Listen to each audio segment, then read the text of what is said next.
whether or not you have goals, but I want to ask you another question. How many of you know that if you had your life to live over again, you could do more than what you've done thus far? Raise your hands, please. Now, that proves the point that what we do and what we accomplish in life is only a tip of the iceberg of what's possible for us. Think about these goals. Whatever those goals are, I want you to dramatically increase those goals. And I want to warn you, I don't want you to think about how you're going to do it. How is none of your business. The most important thing is just to increase those goals dramatically. I've found that most people fail in life, not because they aim too high and miss.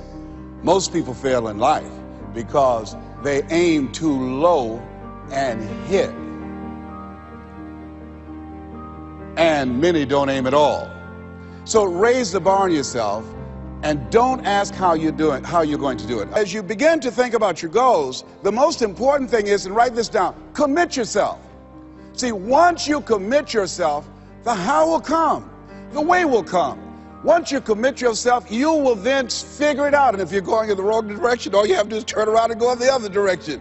You will figure it out. You want to begin to just challenge yourself. You want to stretch yourself because you really don't know what you can't do. To find out what resonates with you. What is it you really want to do? You want to experiment with life and find out what fits for you. You have something special. You have greatness within you. You have the ability to do more than you can ever begin to imagine. See, I believe that anybody through observation and practice can perform at the level of excellence. But when you're pursuing your greatness, and this is worth writing down, you don't know what your limits are, and you act like you don't have any. So I say to you, you have something special.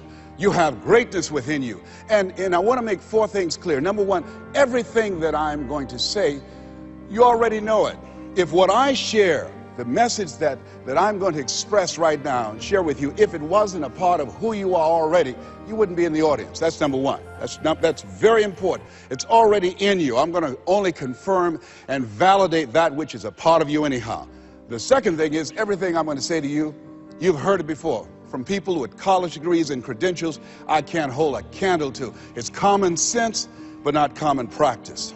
Third thing is, I don't want you to agree with me, and I don't want you to believe me. I just want you to be open to some things right now. I want you to think beyond that which is commonly allowed. And I'm going to tell you what I'm up to. I want you to think about your goals, and I want to tell you what I'm going to do right now. My whole goal is to get past your mind. That's my whole challenge, and there's nothing you can do about it. I'm going to do that. See, your assignment was to show up. My assignment is to get past your mind and get into your heart. Once you think about the goals that you want to achieve, and I really want to challenge you to make up your mind that you're going to make that happen for yourself. Sometimes you have to believe in somebody's belief in you until your belief kicks in. I respect Mike Williams. Here, this young man, he saw something in me that I didn't see it, and strong analytical mind, and I looked at him. I always respected his thinking, and he looked at me and he made me feel special, and I said, okay, Mike. And I just kept holding on to what Mike said to me. I just kept holding on to what Mr. Washington said to me. I kept holding on to my mother saying, you're special, Leslie, when they said you're educable, mentally retarded. Mama didn't know what that meant. She only had a third-grade education. She said, you're special, baby. You are special. And they kept saying that over and over again. Faith comes by hearing and hearing and hearing. And so here's what I want you to do. Let us say together, as you think about your goals and your dream, let us say together, it's possible. Most people never achieve their goals because most people suffer from possibility blindness. They look around trying to think about the things that they don't have. Robert Roots, young man who wrote a book about success principles of the three little pigs. He said, it's not what you don't have, it's what you think you need that keeps you from being successful or happy in life. It's not what you don't have. See, I was focused on what I didn't have. Don't have a college degree, don't have any credentials, never worked for a major corporation. I was focused on the negative things and said, negative things are the things that you see when you're not focused on your goal. What do you come with? What is it that you have within you that you showed up to bring. Hey, Les, you don't know, but my dream is a long shot. A friend of mine, Dexter Yeager, said when the dream is big enough, the odds don't matter. The ideal situation for a man or woman to die is to have family members standing around their bed praying with them as they cross over. But imagine, if you will, being on your deathbed and standing around your bed, the dreams given to you by life, the ideas that you never acted on, the talents, the gifts, the abilities that you never used. And there they are, standing around your bed, looking at you with large, angry eyes, saying, "We came to you, and only you could have given us life. And now we must die with you forever." And the question is, if you died this very moment, what will die with you? What dreams? What ideas? What talents? What leadership potential? What greatness that you showed up to bring, that you allowed fear or procrastination to hold you back? Perhaps that's why Henry David Thoreau wrote the words, "Oh God, to reach the point of death, only to realize that you've never lived, only to realize that you've never scraped the surface of your potential." Repeat after me, please, with power, feeling, and conviction. I refuse to die an unlived life.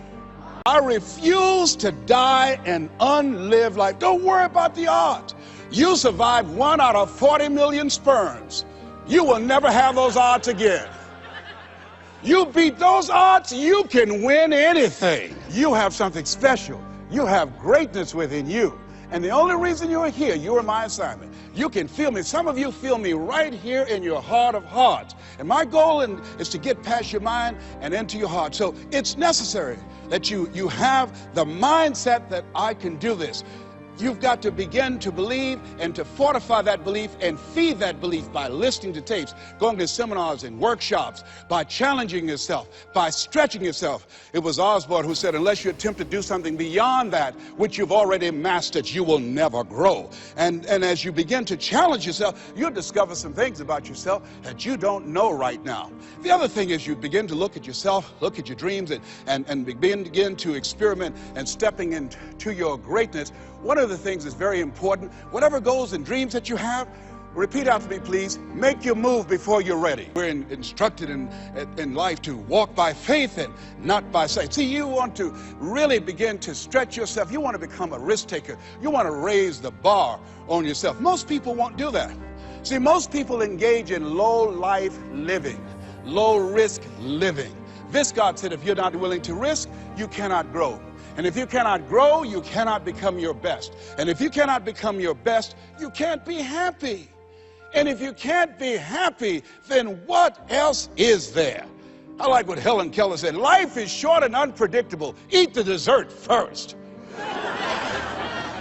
And so you want to begin to take some chances. You want to begin to challenge yourself and make it okay to fail and learn from your failures. Don't allow fear of failure and the allure, the attractiveness of playing it safe in life to draw you in. You can't get out of life alive. You got to die to leave here.